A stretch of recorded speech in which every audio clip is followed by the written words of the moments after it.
Kabanata 4096 sa Starry River Villa, pagbalik ni Elliot, hawak-hawak ni Ben Schaffer si Robert at nagsaya.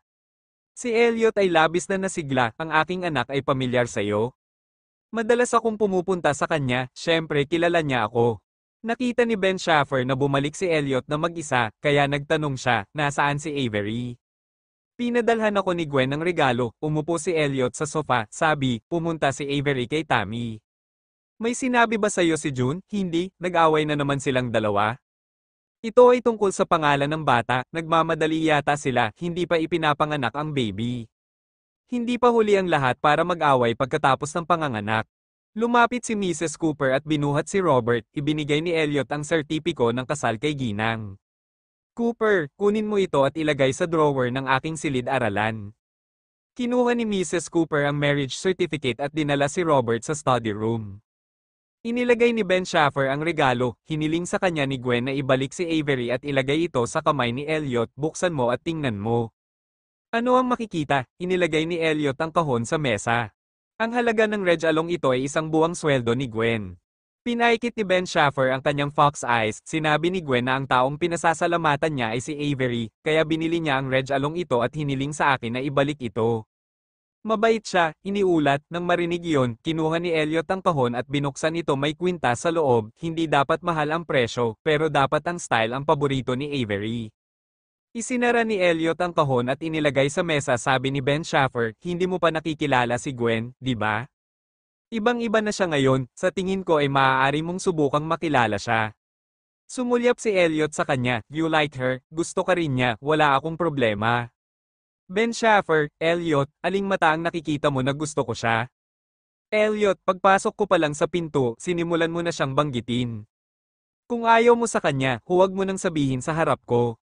Napabuntong hininga si Ben Schaffer, hindi ko siya inisip sa ganoong paraan, ngunit palagi ko siyang pinapangarap sa 2 araw na ito.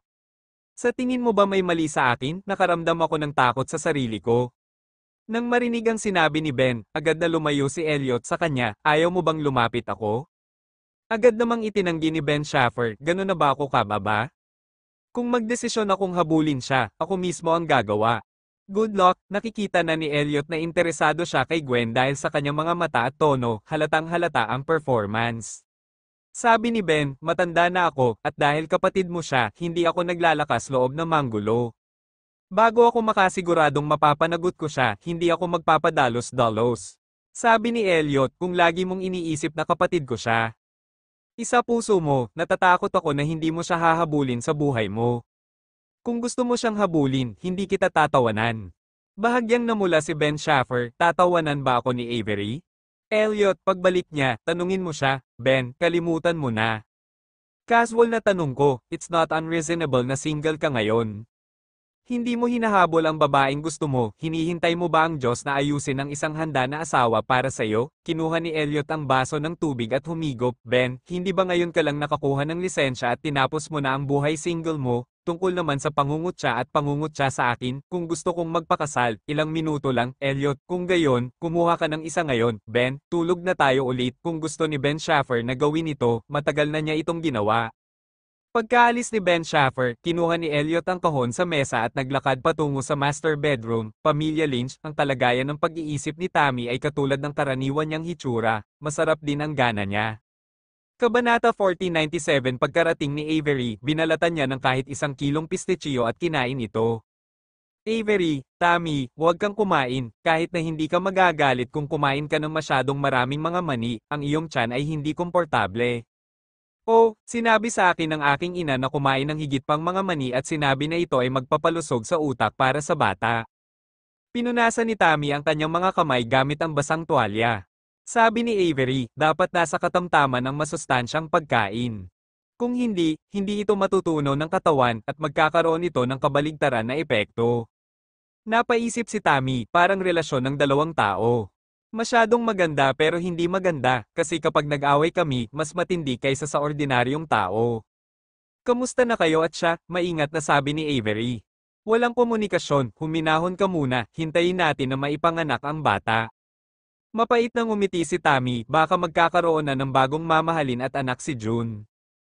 Avery, hindi naman sa ganun, naniniwala ako, ang isang tao ay maaaring maniwala sa kanyang sarili. Humigop ng tubig si Tammy at nagpatuloy, hindi pa rin kita bibigyan ng bitterness. Kakakuha mo lang ng certificate ngayon, congratulations sa hard work mo. Magiging maayos ako kay June sa hinaharap at itigil ang pagdududa sa isa't isa. Kung tutuusin sa kaunting pag-aaway ni June, napaka-emosyonal ng mga awayan. Avery, naiintindihan ko ang katotohanan, pero minsan may mga bagay na nangyayari, hindi alam ng mga tao kung ano ang gagawin. Avery, sabi mo durog ang puso ko, sa tuwing nawawala ang galit ko kay June mas lalo akong hindi komportable. Pero kung wala ako, parang masusuffocate ako, niyakap ni Tammy ang sarili niya at nagreklamo, plano pala na magpapa-obstetric check-up ako in the future. Sinamahan ako ni June, pero wala akong lakas ng loob na kontaken siya. Avery, tawagan ko ba siya, Tammy? Hindi na kailangan.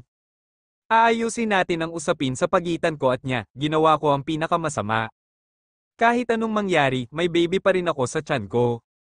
Maya-maya ay nakaramdam ng antok si Tammy at bumalik sa kanyang kwarto para matulog.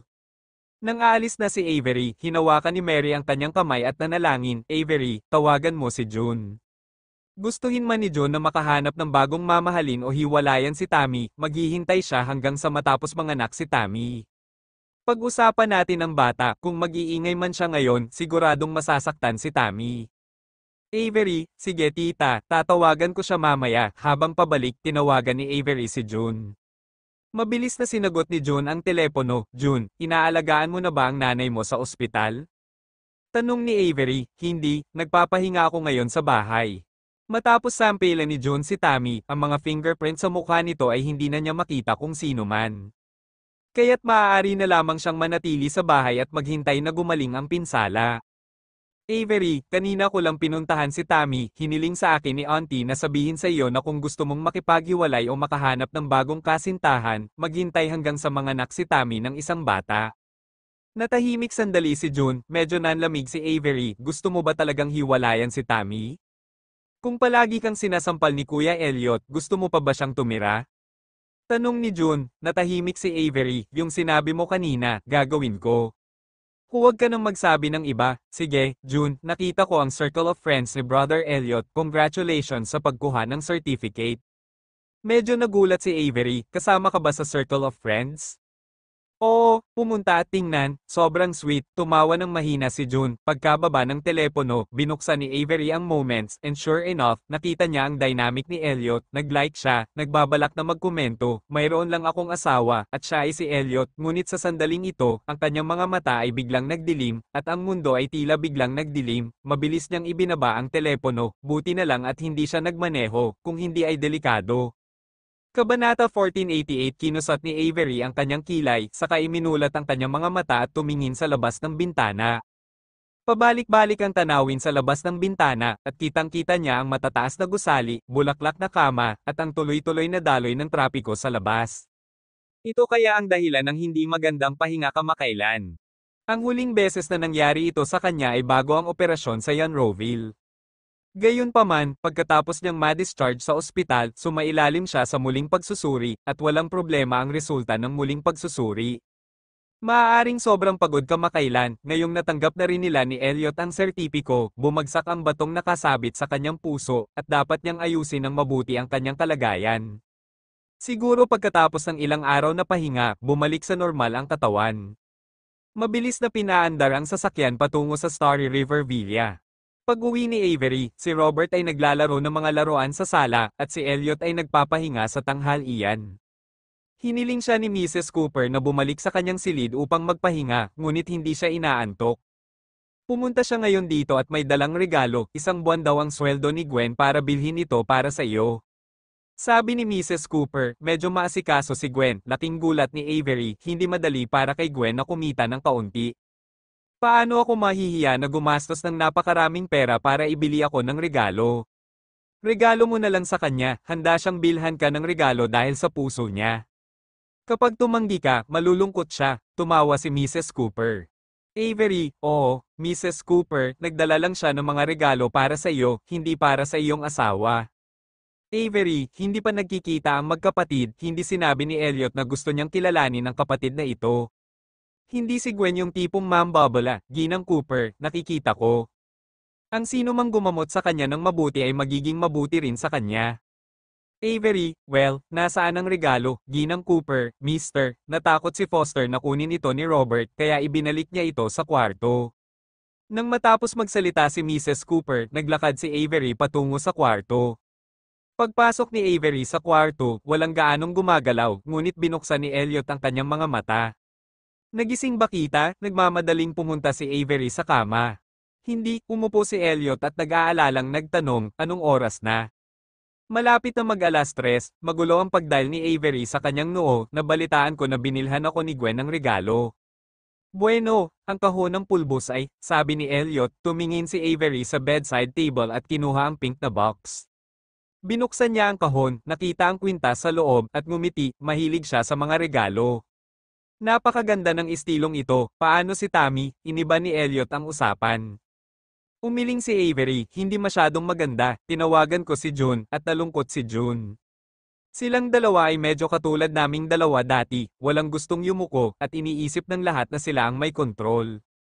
Elliot, hindi ka ba nagpapaganda ngayon? Elliot, may bitak ka ba sa puso mo? Hinawakan ni Avery ang kahon sa kanyang kamay at tinitigan siya ng marahan, palagi kaming nag-aaway, at ang pag-aaway ay nakakasakit ng aming damdamin. May crack ba? Tanong ni Elliot, napangiti si Avery at umiling, sa tingin ko ay walang mga bitak. Sa tuwing tayo ay magkasundo, may pakiramdam na nakakalimutan ng sakit pagkatapos gumaling. Pareho ka ba sa akin? Elliot looked at her smile and said what was in his heart, kahit anong galit mo sa akin, basta lalapit ka sa akin, babalikan ko ang tiwala ko. Ang sagot nito ay nagpainit sa puso niya, niyakap siya ni Avery, nilalanghap ang pamilyar na hininga sa katawan, bahagyang nagdilim ang talukap ng mata. Inaantok ka ba? Sabi ni Elliot sa paos na boses, matulog ka na. Tatawagan kita pagkalipas ng 1 oras, Avery, biglang dumilim sa harapan ko, hulaan mo kung ano ang iniisip ko noong panahong iyon, tiningnan siya ni Elliot sa mga mata, bakit nangyayari ito, may posibleng sakit ba? Avery, akala ko rin, naghinala ako na may sakit akong walang lunas, at pagkatapos ay naisip ko na pagkatapos kong mamatay, baka makahanap ka ng bagong asawa at isipin ang mga anak natin, na maaaring abusuhin ng madrasta. Kabanata 4099 Hindi nakaimik si Elliot, wala akong nararamdamang discomfort, baka pagod lang ako. Pinunasan ni Avery ang kanyang mga mata, I'm asleep. Well, umupo si Elliot sa tabi ng kama walk, hindi siya lumabas ng kwarto hanggang sa makahinga ng pantay si Avery. Pagdating niya sa sala, sinulyapan siya ni Robert, anak, naiinip ka ba kapag naglalaro ka sa bahay araw-araw? Lumapit si Elliot sa kanyang anak at nakipag-chat sa kanya, gusto mo bang pumunta sa klase sa umaga? Hindi maintindihan ni Robert, kaya parang natarante siya. Sinabi ni Mrs. Cooper, Sir, bakit hindi mo hintayin ang unang kaarawan ni Robert para ipadala siya sa early education class? Medyo boring siya mag-isa sa bahay, walang mga batang kasing edad na mapaglalaroan. Elliot, tatalakayin ko ito kay Avery, sinabi ni Mrs. Cooper, hindi binanggit ni Avery ang mga klase sa maagang pagkabata. Sa tingin ko, mas mabuting manatili sa bahay ang bata. Dinala ko si Robert para maglaro sa komunidad noon, at nabalitaan ko mula sa isang biyenan na ang aking apo ay nagpunta sa kindergarten at nagkasakit araw-araw. Hindi ako nagkakasakit, ngunit kapag pumapasok ako sa paaralan, nagkakasakit ako. Saglit na natigilan si Elliot, kung gayon, hindi ko ipapadala si Robert sa klase ng maagang pagkabata. Ang kanyang orihinal na intensyon ay hayaan ang kanyang anak na makipaglaro sa mga batang kasing edad, para mas maging masaya siya. Sinabi ni Mrs. Cooper, Sir, tingnan mo si Robert, pupunta ako sa kusina para tingnan ang sopas. Pagkatapos magsalita, naglakad si Mrs. Cooper patungo sa kusina. Agad na niyakap ni Robert ang laruan at sinundan si Mrs. Cooper patungo sa kusina. Baby, anong ginagawa mo sa kusina? Gustong makipaglaro sa iyo ni Papa.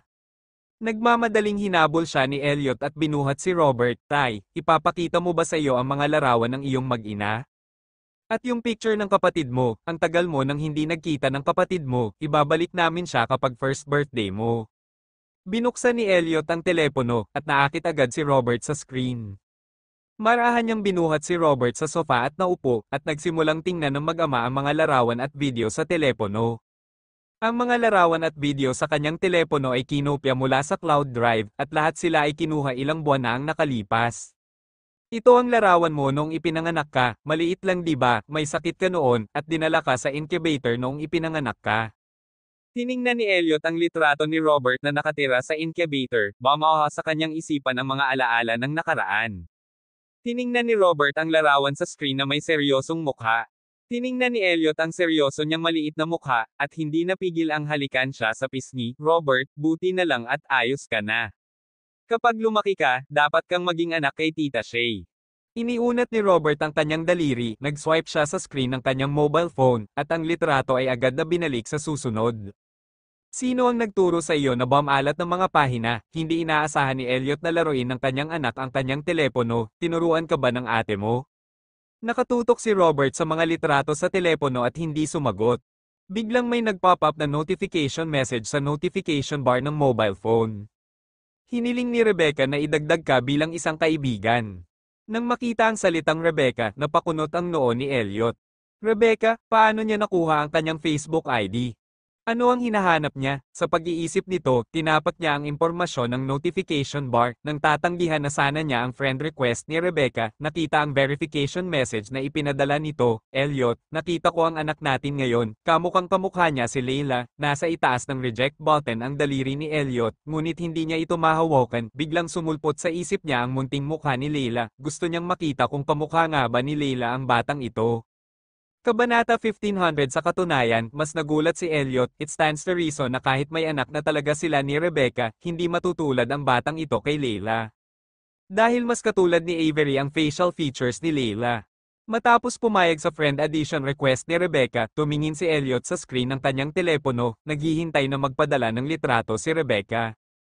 Tiningnan niya ang salitang type sa tabi ng salitang Rebecca, at mas bumilis ang tibok ng puso niya. Unpredictable, iniunat ni Robert ang kanyang maliit na kamay at sinampal ng malakas ang kanyang phone. Biglang nahulog ang phone sa lupa, gustong makita ni Robert ang litrato, ngunit hindi na ipinakita ni Elliot sa kanya ang larawan. Nagalit siya. Pagkatapos kunan ng larawan ang telepono sa lupa, ang maliit na lalaki ay bumaantong hininga at nagpupumilit na bumaba. Hinawakan siya ni Elliot sa isang kamay at kinuha ang phone gamit ang isa. Ipinakita sa iyo ni tatay ang larawan, huwag kang magalit. Bumulong si Elliot, you little guy, paano ka magagalit? Hindi ganoon kabagsik ang nanay mo. Tila narinig ni Robert na hindi ito magandang bagay, kaya muli siyang nag-hum. Kinuha ni Elliot ang telepono at muling binuksan ang photo album. Tahimik si Robert. Sa oras na ito, ipinaalala ng Facebook na 3 bagong mensahe ang natanggap. Pero hindi agad naglakas loob si Elliot na buksan ito. Maya-maya, lumapit si Mrs. Cooper na may dalang 2 mangkok ng sopas. Sir, handa na po ang sabaw, susubukan niyo muna ni Robert. Inilapag ni Mrs. Cooper ang sopas sa mesa. Nang makita si Mrs. Cooper, agad na bumaba si Robert sa sofa at naglakad papunta kay Mrs. Cooper. Ngumiti si Elliot at sinabing, hindi nakilala ni Robert ang mga tao noon. Ngayon alam na niya kung paano pumili ng mga tao, ibig sabihin ay lumaki na si Robert. Binuhat ni Mrs. Cooper si Robert sa dining chair ng mga bata at umupo, pinapakain siya ng sopas. Binuksan ni Elliot ang